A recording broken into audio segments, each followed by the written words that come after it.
So who will ever forget sailor Kirsten Neuschäfer after she wrote her name in the history books by becoming the first woman to finish first in the solo global gold race, a journey around the world reliant on no modern technology. Now, Neuschäfer, who hails from Gqeberha, was named the 2023 Female Sailor of the Year for her exploits following her historic feat. Now, the accolades don't end there. She has now been nominated in the SA Sports Awards in the SA Sports Personality of the Year category for the upcoming SA Sports Awards.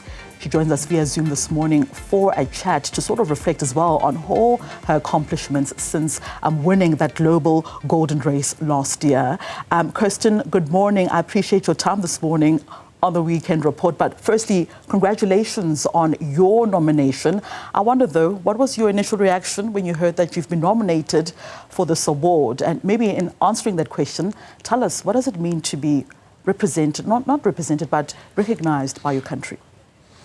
Well, initially I was really surprised, but I am still incredibly honored, and it's the biggest honor to be recognized by one's own country, for sure. So I'm thrilled.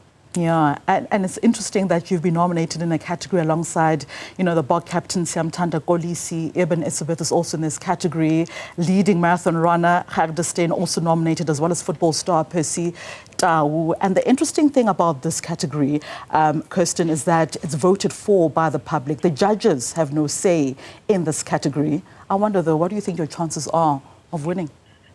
Well, I'm up against such incredible legends, so I really don't know what my chances are. I assume that my chances are pretty slim of winning that, but nonetheless, I'm very honored to have been nominated. All right. Are you campaigning for, votes for this category?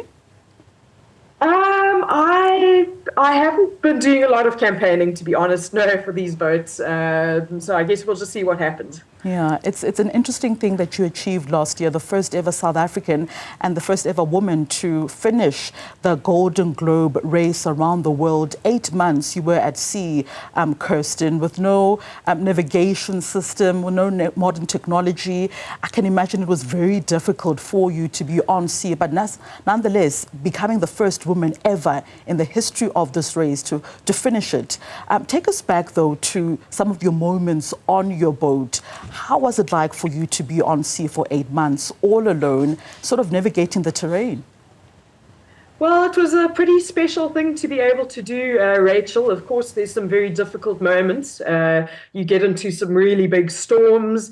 You get into the doldrums where there's no wind and you can't move, and you're on your own. So there's no one to talk to or no one to comfort you. You don't have a GPS. You don't have modern weather information. You're really just reading the elements and yeah, trying to get around the world. Yeah, and the dangers of this race, Kirsten. Tell us about how dangerous it is to compete in such a race like this. Well, Rachel, it can be quite dangerous because the boats are small. And you're going into the Southern Ocean. The Southern Ocean is considered one of the stormiest oceans in the world, where you can get incredibly big waves. And there is a danger of getting capsized, losing your rig. There are many, many things that can happen. So you do need to be very vigilant. You have to practice your storm tactics before you even go down there. And then you do need a little bit of element of luck. For the elements not to just swallow you up at some other stage. So, yeah. How do you then qualify for this race? What do you need to do in order to qualify? Because you are the only female amongst 14 men to compete in this race. What is the qualification criteria? You need to have clocked up a certain amount of sea miles. You need to have a boat. The boat needs to have certain things, strengthening work done to it so that it's probably able to survive this kind of race. Yes, and then you need to have shown that you know how to navigate with the stars, so that you know how to use a sextant and a paper chart and compass, that you know how to find your way without a GPS. A lot has happened, of course, since last year. You were also announced the 2023 Female Sailor of the Year at those prestigious awards in Madrid last year. How has your life changed since, everything that you were able to accomplish last year? Well, I've certainly always been a very private person in my life, and I've you know, I've been in the public eye a little bit over this last year, which is something I didn't expect. But it's very rewarding to be able to share this experience with the people who are interested, because it took a lot of work to get to the start line. It took a lot of work to get to the finish line and to get there first. And I had a lot of people helping me in the background, so it's nice to give back now to the public. Giving back, I do understand that you've been in Europe for quite some time now, giving talks in Spain. You're going to go in Austria later on today. Talk to us about how important is it for you to sort of have these talks and remind people of what you were able to achieve.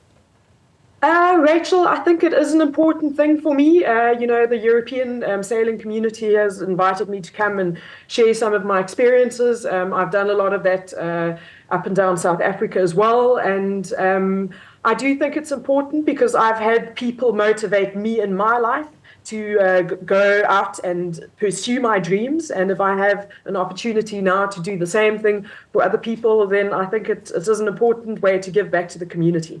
And of course, you know, sailing is a minority sport in the country. It's not as big as your traditional sporting codes, your rugbies, you know, football, cricket of this world. Has there been a general interest, though, in sailing after what you achieved last year from South Africans? Rachel, I think there has been, because this is quite a low-key event. It's not really an incredibly big budget event like the Vendée Globe or some of those around the world races. So I think it's a lot about the human story in this event, and maybe because it's more of a low-key event, it has been accessible more to the public in terms of following it. So I think it's a good thing. It's also recycling boats that already exist, and it gives an opportunity for someone like myself, who didn't come from a professional racing background, to actually enter an event like this and also have success at it. All right, so when is your next adventure? Kirsten, where are you heading to next? Rachel, from South Africa, from Europe, I'm heading back to South Africa, of course, so that I can be present in Sun City on the 4th of May. And then I think I'd just like to digest the experience and write about it and potentially work on a documentary. All right, looking forward to that book, if you write it, looking forward to that documentary. Kirsten, I appreciate your time this morning on The Weekend Report. Of course, nominated in their Personality of the Year in the upcoming SA Sports Awards to be held in Sun City next week, Sunday.